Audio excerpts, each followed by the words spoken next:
رمضان ہے مومنوں کے دل کا اجالا شام رمضان۔ جی خوش آمدید ناظرین، آپ کا خیر مقدم ہے بزم علماء میں، اور ہمارے ساتھ علماء کرام ایک بار پھر موجود ہیں۔ مفتی محمد سہیل رضا امجدی صاحب، علامہ لیاقت حسین اظہری صاحب، مفتی سید زیغم علی گردیزی شاہ صاحب، یہ تینوں حضرات ہمارے ساتھ ہیں جو دیں گے آج ہمارے سوالات کے جوابات۔ انفیکٹ آپ کے بھی سوالات کے جوابات، اگر آپ کے ذہن میں کوئی خلش ہے، کوئی سوال ہے تو آپ پوچھ سکتے ہیں۔ ہم ٹیلی فون کالز کے ذریعے آپ کو ایک بہت لمبا چوڑا سیگمنٹ دیتے ہیں جس میں آپ کی کالز ہوتی ہیں، سوالات ہوتے ہیں، اور مفتیان کرام دیتے ہیں آپ کے سوالات کے جوابات۔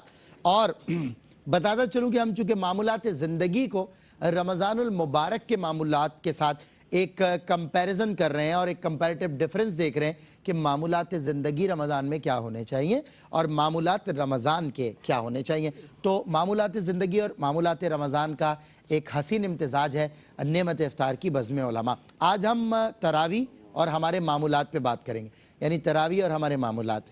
تو اکثر میں نے دیکھا ہے کہ 10 روزہ تراویح، 5 روزہ تراویح، کہیں مساجد میں 21، 23، 25 کو بھی ختم ہوتی ہیں، کہیں 20 کو ختم ہو رہی ہیں، کہیں 27 کو ختم ہو رہی ہیں۔ یہ ساری باتیں آج میں بطور سوال کروں گا، اور میں یہ بھی سوال قائم کروں گا کہ تراویح کی فضیلت کیا ہے۔